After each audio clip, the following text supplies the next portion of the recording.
Brought to you by Probo. ऐसे ही हाँ और ना का गेम है Probo, the power of yes and no. The activity on this platform may be habit forming or financially risky. Participate responsibly. Bharat का इस Paris Olympics का 5वां मेडल आ गया है और ये मेडल जीता है नीरज चोपड़ा। यानी इस पेरिस ओलंपिक्स का सबसे बड़ा मेडल। एक तरह से जो उम्मीदें लगाई जा रही थी नीरज चोपड़ा से कि वो इस बार दोबारा टोक्यो की परफॉर्मेंस दोहराएंगे। हालांकि गोल्ड नहीं डिफेंड कर पाए नीरज चोपड़ा, लेकिन उन्होंने सिल्वर जरूर जीता है। और जो गोल्ड जीते हैं वो पाकिस्तान से नदीम अशरफ। उन्होंने अपने दूसरे थ्रो में एक ऐसा अटेम्प्ट किया जो 92.97 यानी 92.97 मीटर जो थ्रो उन्होंने फेंका। उसके बाद काफी हद तक ये खत्म हो गई थी डिबेट कि गोल्ड कौन जीतेगा। उसके बाद दौड़ सिर्फ रह गई थी सिल्वर और ब्रॉन्ज की। नीरज चोपड़ा आते हैं, पहला थ्रो जो है वो उनका फाउल होता है, रेड फ्लैग उस पर खड़ा कर दिया जाता है। उसके बाद नीरज चोपड़ा अपने दूसरे थ्रो में जो करते हैं, उसके बाद कहीं ना कहीं ये हो गया कि नीरज चोपड़ा ने जो बाकी के कंटेंडर्स थे, जो बाकी के 10 बचे हुए कंटेंडर्स थे, उनके लिए भी मुश्किलें बढ़ा दी थी। यानी उन्होंने जो थ्रो मारा है वो मारा है 89.45। ये उनका इस साल का, इस पूरे के पूरे सीजन का बेस्ट है। नीरज चोपड़ा खैर जिस हिसाब से उन्होंने पूरा साल या फिर टोक्यो ओलंपिक्स के बाद जितने भी उन्होंने कॉम्पिटिशन्स खेले हैं, कंपीट करा है, जहां भी उन्होंने हर जगह गोल्ड मेडल ही जीता है। चाहे वो वर्ल्ड चैंपियनशिप्स हो, डायमंड लीग हो, जहां भी वो गए उन्होंने हमेशा हर जगह गोल्ड मेडल जीता। पर ओलंपिक्स में आज नीरज चोपड़ा को कोई और मात दे गया। हालांकि इसमें कोई शर्म नहीं है, नीरज चोपड़ा 2 ओलंपिक मेडल जीतने वाले एथलेटिक्स में आप देखिए एक लौते खैर एक ऐसे खिलाड़ी है जिन्होंने ट्रैक एंड फील्ड इवेंट्स में भारत के लिए एक मेडल जीता हो। टोक्यो में उन्होंने वो कारनामा किया था और वो गोल्ड मेडल जीता था। इस ओलंपिक गेम्स में उन्होंने उस परफॉर्मेंस को एक तरह से मैं रिपीट तो नहीं कहूंगा, पर अपने आप को दोबारा साबित करा है सिल्वर मेडल जीत के। और उन्होंने अपने करियर का ये उनका दूसरा सबसे बेहतरीन थ्रो है। हम ये बात कहते हैं ना कि आपको ओलंपिक्स बड़ा दिन होता है, बड़ा स्टेज होता है, तो आपकी परफॉर्मेंस भी बड़ी होती है। नीरज चोपड़ा के लिए क्योंकि उन्होंने अभी तक आज तक जब से उन्होंने कम्पीट करना शुरू किया है प्रोफेशनल तौर पर, उन्होंने 90 का जो वो आंकड़ा है, 90 मीटर का वो जो थ्रो है, आज तक कभी पूरा नहीं किया है।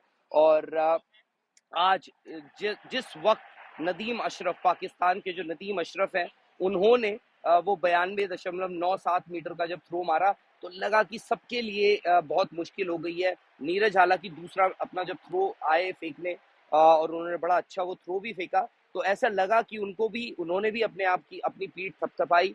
और एक तरह से वो कहते हैं कि वो जो है वो शायद से जो बाकी की 4 उनकी थ्रोज बची हुई थी उसके लिए वो गियर अप हो गए थे। पर उनकी जो बाकी की थ्रोज थी वो इतनी काम नहीं आई, क्योंकि वही उनकी जो दूसरी थ्रो थी वो उनकी बेस्ट थ्रो बनी। नीरज चोपड़ा की एक सबसे अच्छी बात यह है कि कंपटीशन कहीं भी खेल रहे हो, बड़े से बड़ा, छोटे से छोटा, उनकी कंसिस्टेंसी उनकी सबसे बड़ी ताकत है। कंडीशंस उनको बहुत ज्यादा मैटर नहीं करती हैं। टोक्यो में भी हमने देखा, टोक्यो में बारिश हो रही थी उस दिन। जो सरफेस है, जो रनवे है, जो जैवलिन थ्रो का जो रनवे है, वो भी थोड़ा बहुत गीला था। वहां पर भी हमने देखा था, पर उनको कंडीशंस इतना अफेक्ट नहीं करी और उन्होंने वहां पे गोल्ड जीता। तो जो गोल्ड मेडल पेरिस ओलंपिक्स का javelin throw, men's javelin throw final जीता है नदीम अशरफ ने। उसके बाद सिल्वर मेडल जीता है नीरज चोपड़ा ने, और ब्रॉन्ज जो लेकर गए हैं वो एंडरसन पीटर्स, ग्रेनाडा के एंडरसन पीटर्स ने वो मेडल जीता है। और गोल्ड और सिल्वर में तो खैर काफी डिफरेंस था, पर सिल्वर और ब्रॉन्ज में भी काफी डिफरेंस था। अगर आप देखें तो नीरज चोपड़ा ने बाकी लोगों को, अगर उन्होंने सिल्वर मेडल जीता है तो उन्होंने एक अच्छे खासे मार्जिन से जीता है, करीब 1 मीटर ऊपर की थ्रो मारकर उन्होंने जीता है। और यहाँ पर 1-1 मीटर बहुत बड़ी चीज होती है, बहुत बड़ा मार्जिन होता है। तो इंडिया के लिए इस पेरिस ओलंपिक्स में ये 5वां मेडल है और पहला मेडल है जो ब्रॉन्ज नहीं है। ये सिल्वर मेडल नीरज चोपड़ा ने जीता है इस बार। और आप देखिए इससे पहले शूटिंग से 3 ब्रॉन्ज मेडल आए थे। उसके बाद आज ही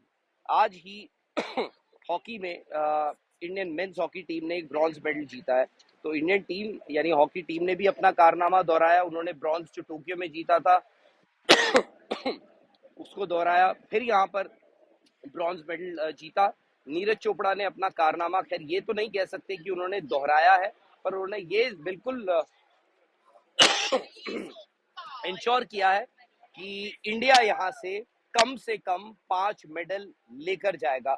इंडिया यानी ये जो ओलंपिक कैंपेन अपनी खत्म करेगा उसमें कम से कम 5 मेडल होंगे, क्योंकि अमन शेरावत है, वो भी कल रेपेचाज के लिए उतरेंगे अपने रेसलिंग बाउट में, और उनसे भी आप उम्मीद कर सकते हैं कि वो भी एक मेडल जीतेंगे। पर नीरज चोपड़ा, मैं आपको बताऊं, जब नीरज चोपड़ा, क्योंकि यहाँ पर जब 12 फाइनलिस्ट अनाउंस हो रहे थे तो सबसे बड़ी पूरा ये स्टैड डे फ्रांस का जो स्टेडियम है, बहुत पॉपुलर और मशहूर स्टेडियम है, बड़े बड़े इवेंट्स यहाँ पर होते हैं, फुटबॉल इवेंट्स यहाँ पर होते हैं, कंपटीशन टूर्नामेंट्स होते हैं, ओलंपिक का ये आप मान के चलिए कि ये मेन ग्राउंड है, यहीं पर आपको क्लोजिंग सेरेमनी भी दिखेगी, और ये स्टेडियम पूरा खचाखच भरा हुआ था। जब नीरज चोपड़ा का नाम यहाँ पर अनाउंस होता है, एक एक करके जब आपके फाइनलिस्ट इंट्रोड्यूस होते हैं तो नीरज चोपड़ा का नाम अनाउंस होता है, और नीरज चोपड़ा जब आते हैं तो पूरा का पूरा स्टेडियम जो है वो गूंज पड़ता है। पर जो पहली सबसे बड़ी गूंज लगी वो नदीम अशरफ, अच्छा पाकिस्तान के लिए बहुत बड़ा दिन है, पाकिस्तान को 32 साल लग गए एक मेडल के लिए ओलंपिक्स में, यानी ऐसा नहीं है कि गोल्ड मेडल की बात नहीं कर रहा हूँ, ओलंपिक्स में उनको 32 साल लग गए कोई भी मेडल लेने में। बार्सिलोना यानी 1992 में पाकिस्तान की हॉकी टीम ने एक ब्रॉन्ज मेडल जीत के आखिरी बार उन्होंने मेडल जीता था। नदीम अशरफ, मानना पड़ेगा और कहना पड़ेगा, ये पाकिस्तान के आज तक के, चाहे क्रिकेटर्स आए हों वहां से, जो मर्जी आया हो, पाकिस्तान के ये सबसे बड़े ग्रेटेस्ट ऑफ ऑल टाइम अगर किसी को आपको कहना है तो वो नदीम अशरफ हैं। नदीम अशरफ पाकिस्तान के, और उन्होंने जो किया, और ऐसा नहीं, नदीम अशरफ पहले भी 90 से ऊपर फेंक चुके हैं, ओलंपिक रिकॉर्ड बनाकर उन्होंने ये गोल्ड मेडल हासिल करा है। रहा सवाल नीरज का, नीरज चोपड़ा, देखिए उनसे जब जब बात होती है, आपको याद होगा पिछले ओलंपिक्स में भी ये हुआ था, एक कंट्रोवर्सी हो गई थी कि नीरज चोपड़ा की जो जैवलिन थी वो नदीम अशरफ लेकर चले गए थे, तो इसकी वजह से हो सकता था कि उनको दिक्कत हो जाए। तो बड़ी अच्छी कमराडरी शेयर करते हैं नीरज चोपड़ा और नदीम अशरफ। आपको याद होगा जो वर्ल्ड चैंपियनशिप है जहां पर नीरज चोपड़ा ने गोल्ड मेडल जीता था, वहीं पर नदीम अशरफ सिल्वर मेडलिस्ट थे। तो ऐसा नहीं है कि आज सडनली एक पाकिस्तान का एक खिलाड़ी आया है और उसने दुनिया पे अपनी छाप छोड़ दी है। नदीम अशरफ काफी वक्त से एक इस जैवलिन थ्रो की कंपटीशन में एक हायर रैंक प्लेयर थे, उनकी बात होती थी, एक कंपटीशन होता था, सब कुछ होता था।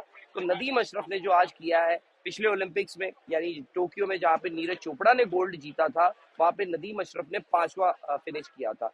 और आते एक अलग रनअप से आते हैं, क्योंकि हर किसी की अपनी अपनी अलग अलग टेक्निक होती है, सब कुछ होता है।